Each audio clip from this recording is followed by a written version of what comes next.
Mathematics का एक important question, जो कि क्वेश्चन है सिद्ध करें कि 1/√2 एक अपरिमेय संख्या है। चलिए देखते हैं कि इसको सिद्ध कैसे करते हैं। तो इसको सिद्ध करने के लिए एक मेथड होता है, जिस मेथड से इसको सिद्ध करते हैं उस मेथड का नाम है मेथड ऑफ कंट्राडिक्शन, विरोधाभास का नियम। ये मेथड ऑफ कंट्राडिक्शन कहता है क्या है, तो मेथड ऑफ कंट्राडिक्शन के द्वारा सिद्ध करते हैं तो उसमें करते हैं जो साबित करना होता है ना उसका उल्टा मान के चलते हैं, और उसका उल्टा मान के चलते हैं और प्रोसेस कंटिन्यू करते हैं। प्रोसेस को कंटिन्यू करने के बाद हमें लास्ट में जो रिजल्ट आता है वो क्या होता है, जो मानते हैं वो नहीं होता है, मतलब वो नहीं है, उसका मतलब क्या है, जो हम माने थे वो मेरा मानना गलत है। चलिए इस प्रश्न को कैसे बनाते हैं चलिए देखते हैं। आज हम लोग देखेंगे क्लास 9 का मैथमेटिक्स का एक इम्पोर्टेंट क्वेश्चन, और वो क्वेश्चन क्या है तो चलिए देखते हैं। क्वेश्चन है कि सिद्ध करें कि 1/√2 एक अपरिमेय संख्या है। तो सिद्ध करना स्टार्ट करते हैं। लिखेंगे सबसे पहले सॉल्यूशन, यहाँ से कैसे करेंगे चलिए देखते हैं। तो सबसे पहले लिखेंगे यदि संभव हो, यदि संभव हो तो मान लिया जाए कि, जिसको साबित करना होता है ना उसको लिखते हैं, मान लिया जाए कि 1/√2 एक, हमें साबित क्या करना है, परिमेय ना, तो इसका उल्टा मान के चलेंगे, एक परिमेय संख्या है, एक परिमेय संख्या है जिसे p/q के रूप में, p/q के रूप में लिखा जा सकता है, लिखा जा सकता है, जहां p और q, जहां p और q पूर्णांक हो तथा q is not equal to 0। ऐसे यहाँ से क्या लिखे हैं, जिसे p/q के रूप में लिखा जा सके जहां p और q पूर्णांक हो तथा q is not equal to 0। तो परिमेय संख्या की डेफिनेशन ही है, तो उसी को लिख दिया। आप चलिए अब देखते हैं। अर्थात क्या लिखा गया कि जिसे p/q के रूप में लिखा जा सके, तो इसको परिमेय माने है ना, तो इसको लिखते हैं 1/√2 क्या करेंगे, p/q हो गया। अब यहाँ पर ब्रैकेट में लिख देंगे जहां p और q सहअभाज्य संख्या है, सहअभाज्य संख्याएं हैं, सहअभाज्य संख्याएं। अब चलिए अब देखते हैं यहां से। अब क्या करेंगे, क्रॉस मल्टीप्लीकेशन, इसमें इससे, तो q में 1 से करेंगे तो q, और p में √2 से करेंगे तो √2p हो जाएगा। अब क्या करते हैं, दोनों तरफ वर्ग, स्क्वायरिंग बोथ साइड्स, दोनों तरफ वर्ग करने पर, दोनों तरफ वर्ग करते हैं। चलिए देखते हैं क्या मिलेगा। तो q का स्क्वायर इक्वल टू √2p का होल स्क्वायर। अब जैसे ही करेंगे तो q का स्क्वायर q² हो जाएगा, स्क्वायर से रूट क्या होगा, हट जाएगा, तो 2p²। और इसको हम नाम दे देते हैं समीकरण नंबर 1। अब यहाँ से थोड़ा सा देखेंगे, यहाँ आया है मेरा q² इक्वल टू 2p², ठीक है। इसका मीनिंग क्या हुआ, यहाँ पे जो आया इसको अलग समझते हैं। q² इक्वल टू है 2p²। अगर हम इसको 2 को इधर लाए तो क्या हो जाएगा, q²/2 बराबर p²। अब ये इसका मीनिंग क्या है चलिए देखते हैं। q²/2 मतलब 2 जो है q²/2 बराबर p² है, मतलब 2 जो है वो q² को क्या कर रहा है, विभाजित कर रहा है, तो 2 q² को विभाजित कर रहा है। तो एक प्रमेय होता है कि यदि किसी संख्या का वर्ग किसी संख्या से विभाजित है तो वो संख्या भी उस संख्या से क्या होती है, विभाजित होती है। जैसे नहीं समझे होंगे तो देखिएगा, अगर हम ले लें, बोला जाए कि 10 का स्क्वायर जो 100 है, ये किससे विभाजित है, 5 से विभाजित है। 100 जो है ना 10 का स्क्वायर, ये तो 5 से विभाजित है, 20 में कट जाएगा। तो ये जिसका 100 जिसका स्क्वायर था 10 का था ना, तो ये भी क्या होगा, 5 से विभाजित होगा। देख रहे हैं हम, तो यही कहता है कि यहाँ से क्या पता चला कि क्यू ए स्क्वायर जो है वो 2 से विभाजित है। इसका मीनिंग क्या निकलता है कि क्यू भी क्या होगा, 2 से विभाजित होगा। लिखेंगे चूंकि क्यू ए स्क्वायर 2 से विभाजित है,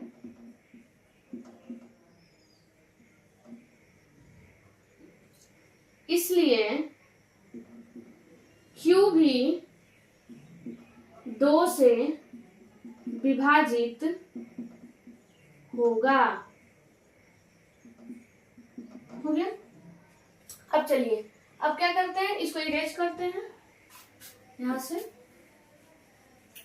चलिए देखते हैं हम। अब यहां से आते हैं। अब फिर हम मानते हैं इक्वेशन नंबर 1 जो माने है ना, अब यहाँ पे कुछ मानेंगे अपने से। तो यहाँ पे क्या था, √2 था ना, तो यहाँ पे मानेंगे माना कि Q बराबर 2m अपने से मान लिए, Q बराबर 2m। अब यहाँ पे m में 2 ही क्यों माने हैं, तो हमें जो सिद्ध करना है वो √2 के बारे में है ना, तो यहाँ पे जो रहेगा ना उसको लेंगे। अगर 1/√3 रहता तो यहाँ पे 3 लिखते हैं, मतलब जो भी रूट के अंदर वैल्यू रहेगा ना उसी को मान लेंगे। तो हम क्या मान लिए कि माना कि Q बराबर 2m। अब क्या करते हैं, समीकरण 1 में रखते हैं। समीकरण एक में Q का मान रखने पर, चलिए रखते हैं। समीकरण 1 क्या है मेरा, यही है, q square equal to 2p square. तो यहाँ पे क्या करेंगे, समीकरण 1 में रखेंगे क्या, क्यू की जगह पे क्या रख रहे हैं 2m, तो 2m का स्क्वायर इक्वल टू का आ जाएगा 2p का स्क्वायर। अब इसके बाद हम इधर आते हैं। चलिए यहां से देखते हैं, फिर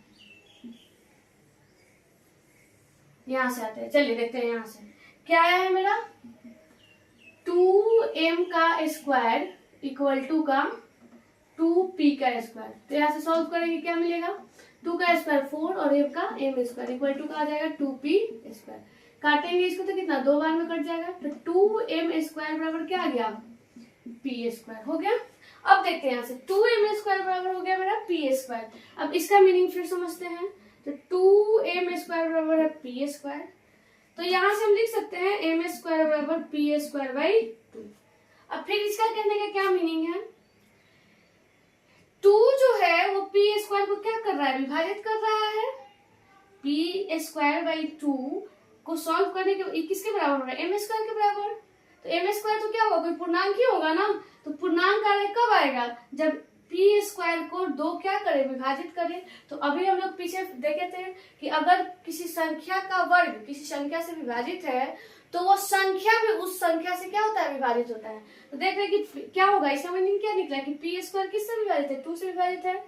तो p भी क्या होगा, 2 से विभाजित होगा। तो लिखेंगे यहाँ से चूंकि p स्क्वायर 2 से विभाजित है, इसलिए p भी 2 से विभाजित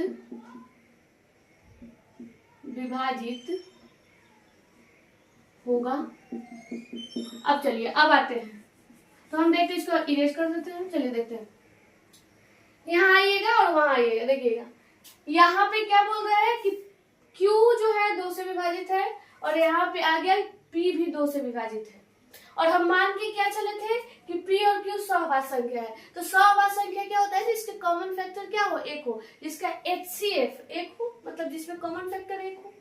अब इन दोनों का P भी 2 से विभाजित है और Q भी, यहाँ पे है ना, P भी 2 से विभाजित है, यहाँ पे P भी 2 से विभाजित है और Q भी 2 से विभाजित है। मतलब P में भी 2 है और Q में भी 2 है। जब दोनों में 2 है तो उसका कॉमन फैक्टर तो 2 हो जाएगा, 1 तो नहीं होगा। तो ये दोनों क्या है, सहवास संख्या तो नहीं होगी। मतलब हम जो माने थे वो क्या है, रॉन्ग आ रहा है।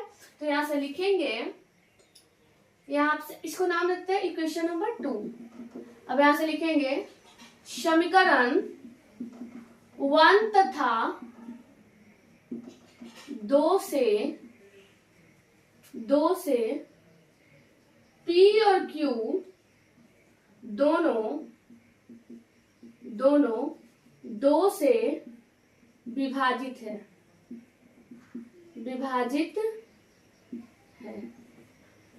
अर्थात अर्थात के जब अतः लिखेंगे, अतः हमारा मानना गलत है। हमारा मानना क्या हो गया, गलत हो गया। अब हम माने क्या थे कि 1/√2 क्या है, एक अपरिमेय संख्या है, तो इसलिए 1/√2 एक, हम माने क्या थे कि 1/√2 क्या है, एक परिमेय संख्या है ना। हम यहाँ पे माने ना कि 1/√2 एक परिमेय संख्या है, तो गलत है, तो हमारा मानना क्या है, गलत है। इसलिए 1/√2 एक अपरिमेय संख्या